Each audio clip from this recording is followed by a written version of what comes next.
세계 곳곳에서 푹푹 찌는 불볕더위가 이어지고 있습니다. 미국 남서부 지역은 43도를 넘는 고온 현상이 한 달 내내 이어지면서 역대 최장 폭염 기록을 세웠습니다. 온열 질환에 따른 사망자도 늘고 있어서 우리 동포들도 서로 안부를 챙기며 힘든 시간을 견뎌내고 있습니다. 신승진 리포터가 전해드립니다. 이른 오전부터 뜨거운 태양이 내리쬐니다. 오전 10시 반. 점심시간도 채 되지 않은 시각인데 기온은 벌써 39도까지 올랐습니다. 아이들은 시원한 물줄기를 가로지르며 잠시나마 더위를 달래봅니다.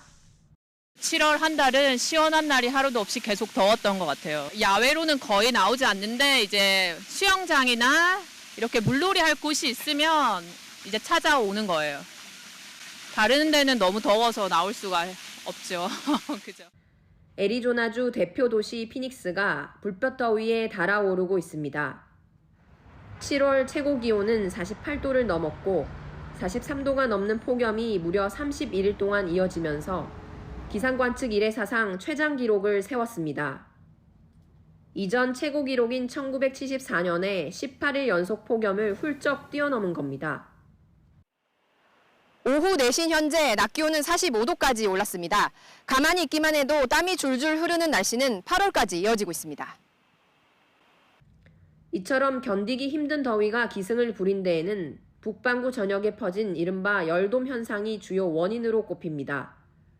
고기압이 천천히 움직이면서 뜨겁게 달궈진 공기를 지면에 가둬 마치 도마 안에 갇힌 듯 더위가 극심해진 겁니다. 타는 듯한 더위에 동포들도 힘든 시간을 보내고 있습니다. 올해가 가장 더웠던 것 같아요. 거의 섭씨로 따지면 한 48도 그 정도까지도 막 올라가고 그랬는데 실내에서는 에어컨을 계속 틀어야 되거든요. 그래서 전기요금 같은 경우가 이번 달에 7월 달에는 거의 한 800불 정도 나왔습니다. 상황이 이렇다 보니 에어컨 등 가전제품이 고온을 견디지 못하고 고장나는 사례도 잇따릅니다. 냉장고와 에어컨 등의 가전제품은 섭씨 40도가 넘어가면 콘덴서나 컴프레서에 무리가 가게 돼 있습니다. 저희 서비스 센터에서도 지금 고객들의 문의 요청이 30% 정도 증가한 상태입니다. 이상고온으로 온열 질환자가 늘어나는 등 건강에도 심각한 위협이 되고 있습니다. 때문에 동포들은 야외 활동 시간을 줄이고 서로 건강 상태와 안부를 수시로 확인하면서 더욱 주의를 기울이고 있습니다. 매월 한 번씩 모여서 소식도 전하고 안부도 묻고 그다음에 서로들 전화들도 하고 그렇게 해서 이 더위를 잘 극복할 수 있도록 노력을 하고 있습니다. 무더위가 이어지면 물을 더 자주 마시고 충분한 휴식을 취하는 등 가장 기본적인 건강 수칙을 지키는 게 중요하다고 전문가들은 조언합니다. 이 덥고 아리조나가 특히 건조하기 때문에 습도가 15%, 20% 미만인 때는 땀이 나면서 그대로 건조가 됩니다. 건조가 되기 때문에 땀이 나는 것 같지 않지만은 끊임없이 이 더운 날씨에는 나고 있으니까 수분 섭취를 해서 우리 몸의 균형을 잃지 말아야 됩니다. 야외 활동을 하신 후에는 충분한 휴식이 필요합니다. 8월은 7월보다 더 더울 것으로 전망되면서 피닉스시는 지표면 온도를 낮추기 위해 햇빛 반사 재료를 도로에 코팅하는 등 추가 대책 마련에 나섰습니다. 미국 피닉스에서 YTN-월드 신승진입니다. 전 세계에서 한류 인기가 높아지면서 한국어를 배우려는 이들도 늘고 있습니다. 뉴질랜드에선 최근 한국어 교육시설마다 수강 희망자가 몰려 대기까지 해야 할 정도인데요. 이런 분위기는 우리 동포 자녀들의 모국어 공부에도 큰 동기부여가 되고 있습니다. 이준섭 리포터가 전해드립니다.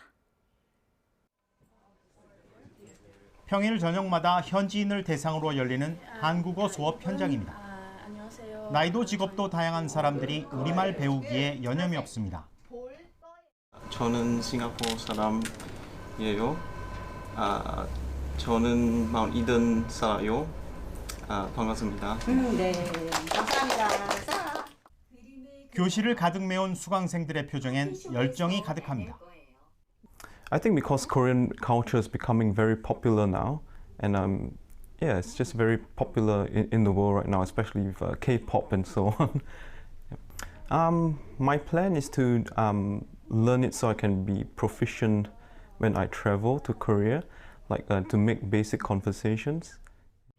최근 뉴질랜드에서 K-팝과 한국 드라마 등 한국 문화가 인기를 끌면서 한국어 학습에 대한 관심도 커지고 있습니다. 2012년 신설돼 주로 현지인을 대상으로 교육하는 이곳 뉴질랜드 한국교육원에도 올해 신청자가 급증했습니다. 전체 170명 정원에 286명이 지원하면서 수강 대기 인원이 늘고 있습니다.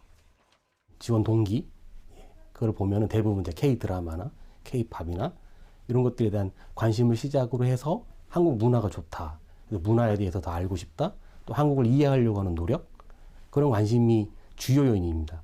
작년까지 해서 9개 반으로 늘려놨는데 항상 이렇게 자원 자체가 제약되어 있다 보니까 그렇게 한 번에 공급을 확 늘리지는 못하고 현지 기관에 좀 재원을 좀 받아서 도서관 같은 공공시설을 활용해서 한국어반을 계속 확대하고 있는 상황입니다. 공무원인 탈리말로 씨도 한동안 대기 명단에 있다가 올해 7월에서야 겨우 한국어 초급반부터 배울 수 있게 됐습니다. I think it's not easy to get in because so many people have an interest in Korean culture, Korean language. I've seen the rise in it in New Zealand very much. 최근 한국어에 대한 뜨거운 관심은 현지 한류 팬에게만 국한되지 않습니다. 우리 동포 사회에도 한국어 수업 열기가 고조되고 있습니다. 그동안 한인 사회는 이민자로서 현지 사회에 적응하기 위해 영어 습득을 우선시했던 분위기였는데 한류 인기와 함께 한국의 위상이 높아지면서 자녀에게 모국어를 제대로 가르치려는 동포들이 늘고 있습니다. 계속 들어오려고 입학 문의가 쇄도하고 있고요. 지금은 더 이상 받을 수가 없어서 2023년도는 더 이상 입학을 받을 수가 없어서 한 40~50명이 지금 대기 중에 있습니다. 처음에는 살아가기 위해서 이 한국어를 습득하기보다 영어를 해야 산다는 생각으로 한글 학교를 안 보내다가 지금은 많이 생활도 안정되고 편안해지다 보고 그리고 점점 한국어에 대한 위상이 뉴질랜드에 높아지다 보니까 이민자들도 보내게 되고 1.5세대는 더더욱 자기 자녀를 보내게 되는 추세로. 친구들이 가끔씩 저한테 한국말로 이거는 어떻게 말하냐라고 말한 적도 많아요. 어렸을 때는 그런 적이 많이 없었어요. 왜냐면 그때는 뭐 K-pop 같은 것도 많이 유명하지 않았고 저는 되게 행복해요. 제가 한국인이고 저희 친구들도 한국 사람들을 좋아한다고 하니까 저도 너무 기뻐요. 특히 동포 자녀들이 주로 다니는 한글 학교에선 한국어뿐 아니라 우리 문화와 역사까지 배우면서 한민족 자긍심을 함께 키울 수 있어 호응이 이어지고 있습니다. 저는 한동안 한글 학교를 안 다니다가 한국인으로서의 정체성을 잃고 싶지 않아서 수업을 다시 듣게 되었습니다. 제일 중요한 이유는 저희는 한국인이니까 저희의 문화, 언어, 예술을 잃지 않는 게 중요하다고 생각하고 동포 사회는 한국어에 대한 수요가 늘어난 만큼 어릴 때부터 한국말과 문화 역사를 배울 수 있도록 각 지역 한글 학교마다 7세 이하 유치반을 신설하는 등 지원 확대 노력을 하고 있습니다. 뉴질랜드 오클랜드에서 YTN 월드 이준섭입니다. 관광대국 태국은 코로나19 사태가 진정된 이후 관광객이 다시 늘어날 거란 기대가 높았습니다. 하지만 관광객 수가 예상보다 저조해 활기를 되찾지 못하면서 업계 한인들도 고심 속에 관광객 유치를 위한 아이디어를 짜내고 있습니다. 김기성 리포터입니다. 태국 치앙마이에서 한인 동포가 운영하는 한국식 카페. 한때 한국 디저트와 음료를 즐기려는 관광객으로 붐볐던 이곳은 코로나19 대유행 이후 손님이 크게 줄었습니다. ก่อนโควิดจะมาขายดีครับแต่หลังจากโควิดขายไม่ค่อยดีแล้วครับ 전체 매출의 약 80%를 차지하던 중국인 관광객 수가 절반 아래로 줄었기 때문입니다. 근처 노점상도 비슷한 상황. 코로나19 팬데믹이 끝나고 일찌감치 방역 규제도 풀렸지만 여전히 장사가 어렵다고 호소합니다. ก่อนโควิดนะคะที่ร้านขายได้ประมาณวันละ100 แก้วค่ะแต่พอหลังโควิดไปแล้วลูกค้าเงียบมากเลยค่ะขายได้ประมาณ20 แก้วหรือว่า30 แก้วค่ะ 관광 산업이 국내 총 생산의 20%가량을 차지하던 태국. 팬데믹이 끝나고 전 세계적으로 해외여행 수요가 늘면서 관광업이 코로나19 사태 이전으로 회복될 거란 기대에 부풀었습니다. 하지만 관광객이 예상만큼 늘지 않아 업계의 표정이 어둡습니다. 무엇보다 전체 외국인 관광객 4명 중에 1명꼴이던 중국인 관광객의 방문이 여전히 저조합니다. 지난 6월 태국을 찾은 중국인 관광객 수는 코로나19 발생 이전인 2019년 같은 달의 약 22%에 불과합니다. 역시 주요 고객인 한국인 관광객 역시 올 상반기까지 코로나19 이전의 80% 수준으로 기대에 못 미칩니다. 이 때문에 태국 당국은 코로나19 이전 수준으로 설정했던 내년도 관광 수입 목표액도 크게 낮췄습니다. 자국 경제 둔화에 따른 중국인 관광객 감소와 함께 팬데믹 이전보다 뛰어오른 항공료와 현지 물가 등이 관광 회복의 걸림돌로 꼽힙니다. 비행기 티켓도 생각보다 많이 비싸고요.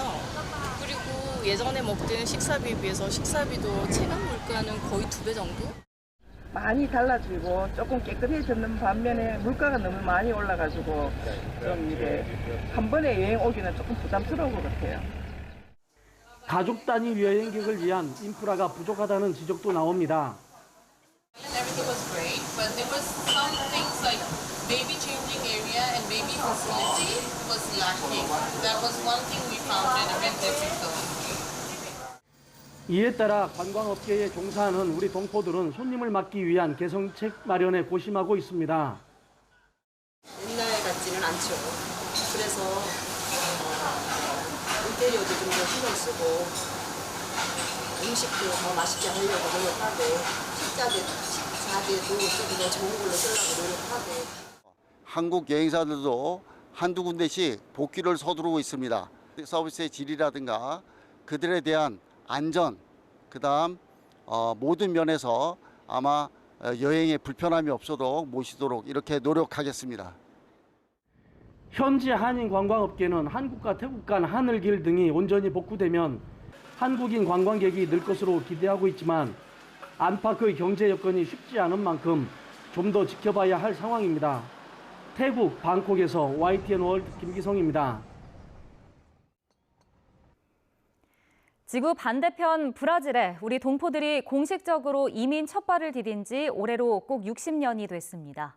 한인 사회가 탄탄히 자리 잡기까지는 이민 초기 역경을 이겨낸 1세대 노고와 헌신이 있었는데요. 브라질 이민 60년 인물기획 첫 순서로 어려운 한인들의 건강을 보살피며 헌신을 통해 한인 사회 기초를 다진 주역 이영만 의사를 만나봅니다. 한인들의 브라질 공식 이민이 시작된 건 1963년 2월. 이영만 씨 가족도 이민 역사 초기인 1965년 배를 타고 브라질로 이주해 왔습니다. 홍콩과 싱가포르, 남아프리카를 거쳐 무려 2달이나 걸린 여정이었지만 부푼 꿈을 안고 떠나온 길이었습니다. 이영만 씨는 한국에서 레지던트로 근무했지만 브라질에서 의사로 활동하기 위해서는 의사 면허를 새로 취득해야 했습니다. 20대 후반에 시작된 포르투갈어 공부와 함께 의사 면허를 따는 데 걸린 시간은 3년. 이후 한인촌에 병원을 열었지만 진료하고 약을 지어주고도 돈을 제대로 받지 못하는 경우가 태반이었습니다. 그때는요, 그럴 수밖에 없는 거지. 교민들이 다 가난했어요. 돈 받을 걸 형편이 못 되고요. 병은 아파서, 아프고 싶어서 아픈 거 아니고요. 뭐 그러다 보니까 병이 나니까 그걸 나는 의사고 직업이 고쳐줘야지 어떻게 해요. 그러니까 뭐 고쳐줬죠. 너무 어려운 사람이 많아서 치료 못 받는 사람을 우리 영감은 통 한 번도 그걸 알기 때문에 없는 사람은 그냥 해주고 또 약도 없으면 그냥 여기서 사다가 그렇게 하면서 주사 놔주고 그렇게 했는데 우리도 많이 어려웠죠. 형편이 어려운 이들을 외면할 수 없어 하루에 120명씩 환자를 보곤 했습니다. 돈 대신 음식을 받거나 여러 해 뒤에야 진료비를 받으면서 브라질의 슈바이처라는 별명까지 얻었습니다. 그렇게 한인 이민자들에게는 누구보다 든든히 기댈 수 있는 버팀목이 되줬던 이영만 씨. 동포 사회의 신뢰를 두텁게 쌓으면서 1970년대부터 80년대 초까지 한인 회장도 여러 해 맡았습니다. 당시 4만 달러를 선뜻 기부하며 모금 운동에 앞장서 한인회관을 세우고 초창기 한인회의 초석을 다졌다는 평가를 받습니다. 남녀노소를 비롯해서 지금 우리 이민사회 전체가 이민사회가 그 예 어머니 역할을 하신 분이 그분이다 이게. 한해 회관도 사고요. 뭐 이것저것 다 했죠. 기초를 잡아놨죠. 사무실 완전히 차려놓고요. 뭐 총무도 두고요. 또 직원도 두고요.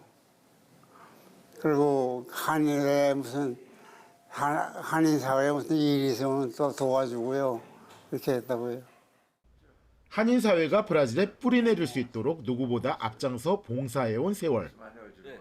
오랜 시간 옆에서 그 모습을 모두 지켜본 아들이 뒤를 따르고 있습니다. 상파울루 대학 의대 교수인 아들 동원 씨 역시 형편이 어려운 환자를 위해 봉사하는 삶을 이어가고 있는 겁니다.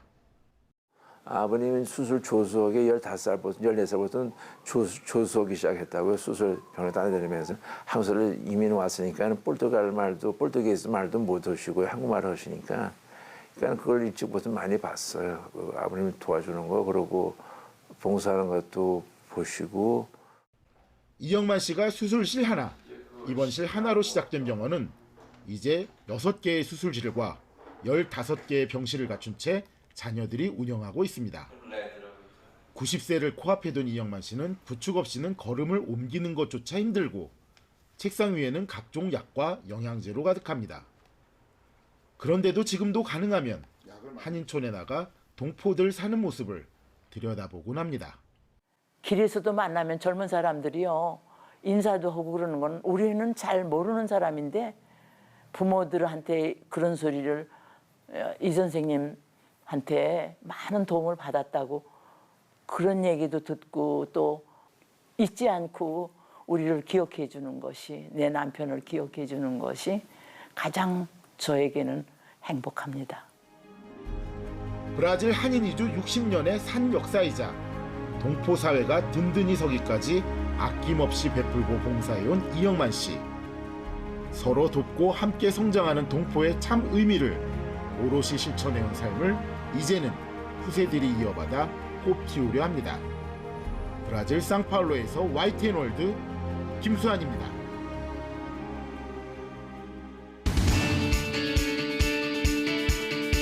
이제 해외에서도 스마트 TV로 YTN 실시간 뉴스를 시청할 수 있습니다. 유럽, 남미, 호주 지역 시청자께서는 LG 스마트 TV의 광고 기반 무료 스트리밍 서비스인 LG 채널을 실행한 후 YTN 번호를 누르면 24시간 한국어 실시간 뉴스 시청이 가능합니다. 대륙별 YTN 채널 번호는 유럽 900번, 남미 850번, 호주 300번입니다. YTN은 재외동포 등 해외 시청자가 언제 어디서나 한국어 뉴스를 시청할 수 있도록 미디어 플랫폼 확장에 앞장서겠습니다. 여러분의 많은 시청 바랍니다.